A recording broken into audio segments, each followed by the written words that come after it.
Bonjour à tous et à toutes. Donc nous allons maintenant nous intéresser au notebook numéro 3. Il s'agit ici d'une problématique de régression et nous allons exploiter la fonctionnalité AutoML disponible avec Azure ML Service. Donc la problématique ici consiste à détecter automatiquement le meilleur pipeline pour modéliser ici une problématique autour d'un sujet de régression. Vous avez dans Azure ML Service différentes fonctionnalités. Parmi celles-ci, une brique AutoML qui permet de gérer trois types de problématiques: problématiques de classification, problématiques de régression et de série temporelle. Ici, nous allons nous intéresser à l'approche régression.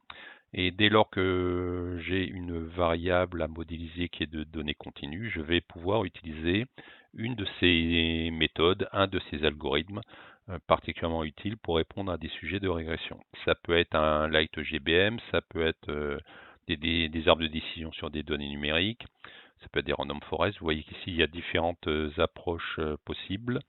Et je vais pour cela directement regarder si je souhaite voir les types d'algorithmes. Donc si j'utilise du XGBoost, ce sera du XGBoost effectivement. Si j'utilise un régresseur de type DNN, je vais faire du TensorFlow derrière. J'ai l'accès ici directement à la documentation qui contient l'information ici de l'algorithme que je vais pouvoir challenger. Je reviens sur mon notebook. Et vous pouvez exécuter pas à pas chacune de ces cellules. Donc, même principe, je vais créer une expérimentation et je lui donne un nom particulier. Et là, je vais travailler sur un jeu de données d'exemple de scikit-learn également, qui contient des informations sur des transactions immobilières de la ville de Boston. Donc, j'ai une variable à modéliser, c'est le prix, donc une donnée continue, et j'ai pour cela un certain nombre de colonnes qui vont m'aider peut-être à expliquer le montant du prix. Donc, ce sont des données sociodémographiques, des données sur l'environnement, par exemple. Donc ici, je vais faire un peu de panda. Donc voilà, ici un petit aperçu des données. Vous avez target qui est la donnée cible qu'on souhaite modéliser, ce qui est le montant. J'ai un certain nombre de colonnes. Je peux afficher des matrices de corrélation. Voilà, c'est un petit jet de données. J'ai 506 lignes et 14 colonnes. Je peux faire quelques graphiques ici pour regarder la distribution de la colonne prix. Voilà, donc un peu d'exploration assez classique. Et c'est ici que je vais définir mon programme AutoML. Donc je dois lui définir la variable cible à modéliser. Donc ici, la colonne que je souhaite modéliser, elle s'appelle target. Hein, c'est celle que effectivement j'ai représentée graphiquement ici.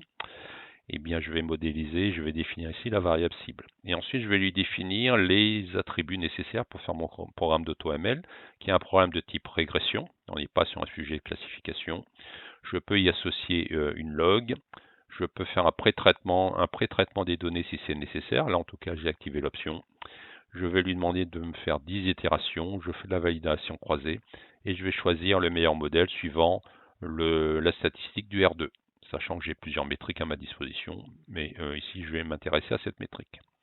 J'ai une sortie ici de mon processus AutoML, j'ai un petit widget aussi qui me permet d'avoir un environnement un peu plus interactif tout en restant dans mon notebook. Donc on a le rappel ici de la métrique, le R2, on voit que ça a pris entre 10 et 20 secondes pour chacune des itérations. Le meilleur modèle était une méthode de vote, c'est-à-dire une méthode un peu pondérée des différents modèles que j'ai obtenus, mais j'ai un light GBM qui est assez bien positionné, ainsi que d'autres algorithmes. Donc là, je peux, tout en restant ici, effectivement m'intéresser à ce pipeline, et tout en restant dans mon notebook, avoir ici les graphiques de qualité. Je peux aussi, si je clique directement sur l'URL qui m'est proposé, accéder au studio. Et en accédant au studio, vous allez voir l'ensemble des expérimentations. Là, vous allez vous connecter directement sur l'expérimentation de votre processus AutoML. Vous avez les informations sur la qualité des données. Pas de valeur manquante, pas de problème ici autre. Donc là, on est sur un jeu de données qui était extrêmement propre. Mais sinon, vous aurez des informations qui vont s'afficher ici. Et là, vous allez avoir les 10 itérations que vous avez réalisées. Toujours la possibilité de télécharger le pickle du modèle, de prendre le modèle qui vous intéresse, de télécharger le pickle si vous le souhaitez directement depuis cet écran. Donc c'est un fichier .zip qui contient effectivement entre autres le pickle du modèle. J'ai le rappel du R2, J'ai la visualisation que l'on a vue tout à l'heure depuis le petit widget, donc les graphiques automatiquement générés. Et je peux avoir l'explication du meilleur modèle si j'active cette option. Et ici, j'ai la possibilité éventuellement de déployer directement le modèle. Ce que nous allons faire, c'est que nous allons directement référencer le meilleur modèle. Voilà. Ensuite, je vais définir quelques métadonnées. Donc là, j'ai récupéré le meilleur modèle. Les métadonnées, c'est par exemple ici un tag, et c'est entre autres stocké au même endroit où je référence mon modèle, des statistiques comme le RMSE ou le R2. Donc je vais exécuter cela. Maintenant, je peux lister les modèles que j'ai définis dans mon environnement. Je retrouve mon modèle de mon notebook numéro 2. Ici, nous sommes sur le notebook numéro 3 qui était sauvegardé dans l'expérimentation exemple 3. J'ai le rappel du R2 et du RMSE que j'ai sauvegardé.